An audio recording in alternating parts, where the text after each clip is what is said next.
Mesdames, messieurs et enfants de tous âges, bonjour et bienvenue sur la chaîne Tosoa. Je suis Doko Irving et voici le tout premier épisode de l'Instant Doko, ou un doc pour les intimes. Ne perdons pas de temps, l'émission d'aujourd'hui est consacrée au cinéma en 2015.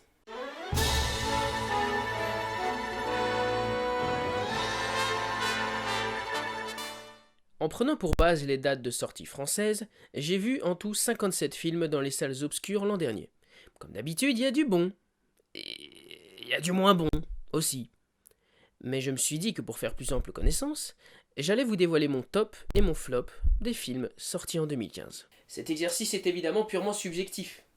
Je n'ai retenu que ceux qui m'ont laissé la plus forte impression à la sortie de la séance, et je tâcherai de ne pas m'étaler pendant 15 minutes sur chaque film. On commence avec Les Nouveaux Héros, ou Big Hero 6 en anglais, de Chris Williams et Don Hall. J'ai préféré mettre ce film dans mon top plutôt que Vice Versa de Pixar, car je le trouve mieux rythmé, la musique est beaucoup plus mémorable, et en fait, je trouve le film plus entraînant car les enjeux sont plus marqués et les personnages sont beaucoup plus attachants à mes yeux. Je pourrais résumer en disant que c'est un dosage parfait entre les influences de Disney, de Pixar et de Marvel. Pouka pouka pouka pouk. On enchaîne avec Jurassic World de Colin Trevorrow, qui est peut-être mon film préféré de 2015. Je suis peut-être naïf, mais j'ai choisi de penser que les intentions derrière ce film sont honnêtes et bienveillantes. Aussi bien les thématiques et les symboles que les clins d'œil aux fans et même la construction scénaristique du film. J'aurai sûrement l'occasion d'en reparler un peu plus tard sur la chaîne, mais ce film a réussi en fait à me donner une chair de poule puissance 1000 en seulement 5 minutes, les 5 minutes du début, et avec une seule musique. Personnellement, je suis ressorti conquis, heureux et tout simplement émerveillé comme un gosse.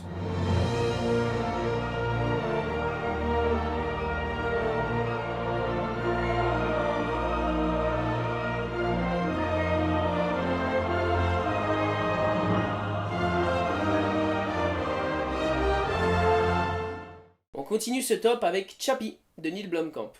Je suis assez fan de ce réalisateur, et je dois dire pour ma part que j'ai beaucoup aimé Elysium. Je comprends pas vraiment pourquoi il a été boudé comme ça à l'époque. Mais là, franchement, ce troisième film, il m'a mis une de ses claques dans la gueule. Franchement, ce film réussit une véritable prouesse à mes yeux. Je veux dire, Neil Blomkamp, il arrive à jongler entre un rythme soigné, une bande-son véritablement sortie de nulle part, un visuel comme d'habitude parfait, des personnages aussi qui jonglent sans cesse avec la caricature sans jamais tomber dans le piège, et surtout, le gaillard saupoudre son scénario de thématiques profondes sans jamais que ça nuise à un seul instant à l'aspect divertissement de son film. Hey, what's up, fuck mother? Vient ensuite Imitation Game de Morten Tildum. Parlons peu mais parlons bien, tout en spoilant un petit peu. Grosso modo, le film, c'est Alan Turing qui raconte son histoire, et notamment ce qu'il a fait pendant la Seconde Guerre mondiale, à un inspecteur qui l'interroge. Il lui demande à la fin s'il est coupable. Et en fait, le policier répond qu'il est tout simplement incapable, qu'il ne se sent pas apte, qu'il n'est pas au niveau de le juger sur ses actions en fait. Et moi, j'étais cet inspecteur, c'était pareil à mes yeux. Quand un film réussit à ce point à mettre le spectateur à la place du personnage de l'inspecteur, pour moi, ça veut dire que ce film est une tuerie cosmique. Point barre. Parfois, ce sont les personnes que l'on imagine capables de rien qui font des choses que personne n'aurait imaginées. Il est maintenant temps d'évoquer Mad Max Fury Road de George Miller. Gigantesque course-poursuite au paroxysme de l'épique et sans temps mort. J'ose à peine d'ailleurs imaginer le travail effectué pour l'élaboration et le tournage des scènes d'action innombrables du film. Le rendu est dantesque, jouissif, avec une photographie bien marquée et une démesure rafraîchissante. Oh, what a day! What a lovely day! On finit ce top 2015 avec À la poursuite de demain ou Tomorrowland en version originale de Brad Bird. Je vais pas le nier, le film est pas sans défaut, notamment un climax final un peu faiblard. Il n'est même pas proprement parlé dans mon top, mais franchement, je comprends pas pourquoi un film aussi généreux, aussi bienveillant, honnête et divertissant a pu être autant boudé par le public, pour ne pas dire bâché systématiquement sans vergogne par les critiques. Décidément, les réalisateurs de Pixar n'ont vraiment pas de chance avec les films live. Autant Andrew Stanton peut en vouloir à Disney d'avoir extrêmement mal vendu John Carter, mais le mot est faible, hein. Autant avec Tomorrowland, je comprends vraiment pas pourquoi ça a pas marché.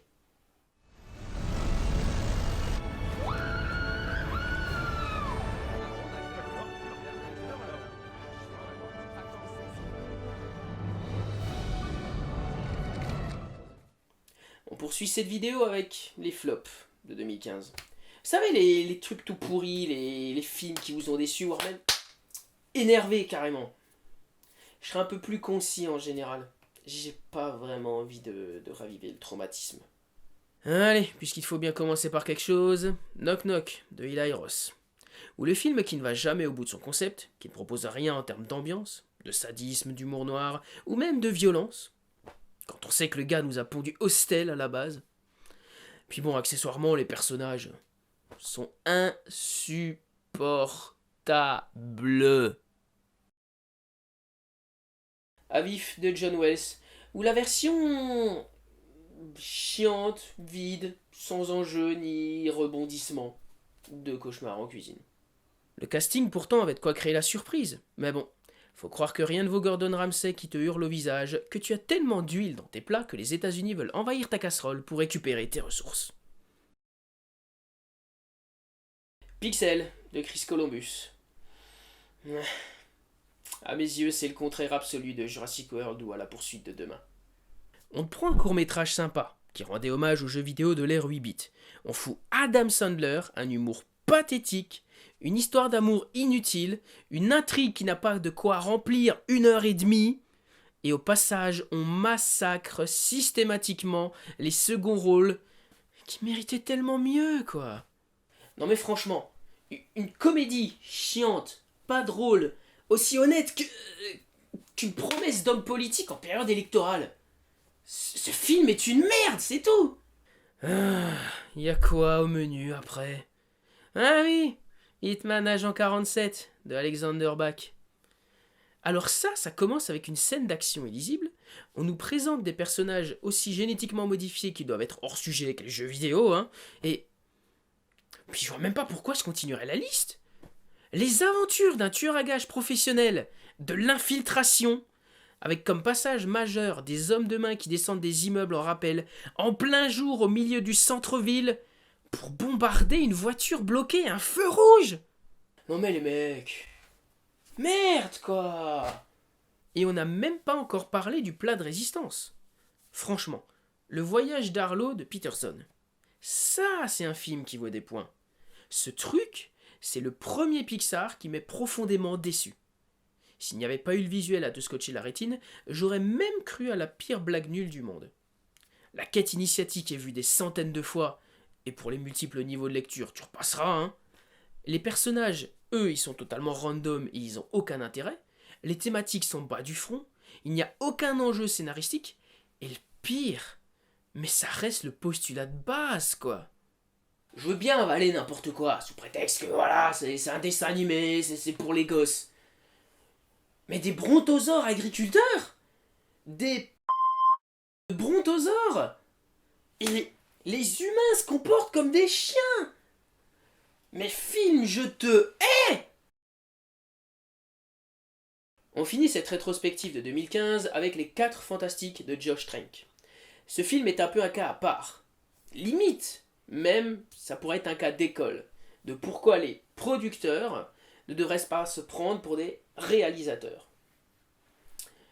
Le tournage, on le sait, a été chaotique, on a pu lire sur internet les versions de chaque camp, mais quelle que soit la raison, au final, le résultat, c'est mauvais.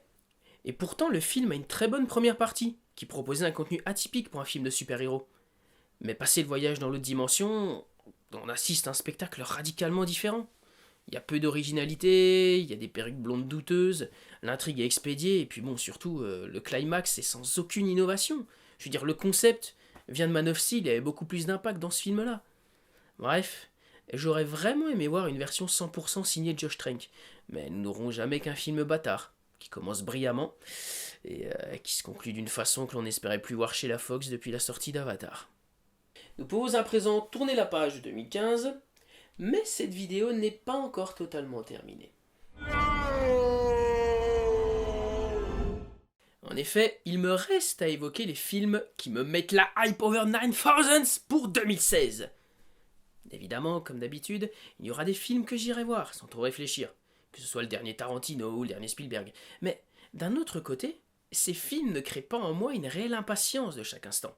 Non, moi, ce que je veux réellement voir cette année, ce qui me fait baver depuis les premières annonces, depuis les premières secondes des trailers dévoilés, c'est le Gotham Batman versus le motherfucking Superman. Enfin, Warner et DC Comics se décident à se bouger le fion. Je veux dire, moi, je suis un pur fan de DC Comics à la base. Mon super-héros préféré, c'est le Chevalier Noir. Et ça fait 15 ans que j'attends de voir la Ligue de Justice se réunir au cinéma. Je parlerai même pas de Suicide Squad. Non, je veux dire, ce truc me met une claque à chaque bande-annonce. Je vais juste faire mal. Super mal. Au-delà de ça, et pour rester dans les sorties mainstream des Super Slip, j'attends également beaucoup de Deadpool, véritable ovni décomplexé et outrancier dans l'univers des héros Marvel.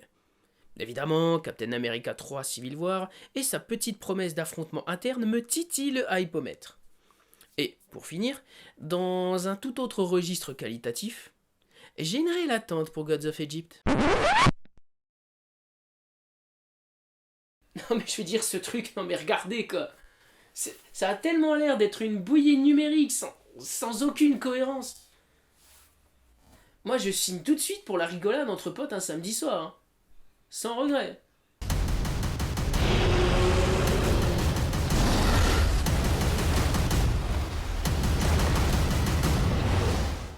Voilà, opération frisson, c'est... Non, je déconne.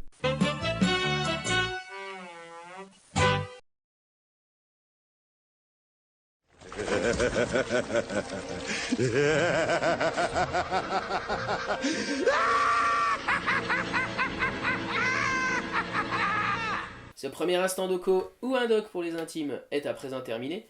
Je vous remercie d'avoir regardé la vidéo, j'espère que vous avez passé un bon moment, et je vous dis à très bientôt pour de prochaines critiques cinéma. N'hésitez pas à vous abonner à la chaîne Tosoa, à aimer la page Facebook, à partager la vidéo autour de vous, et même dans les commentaires à parler des films que vous avez préférés ou détestés en 2015.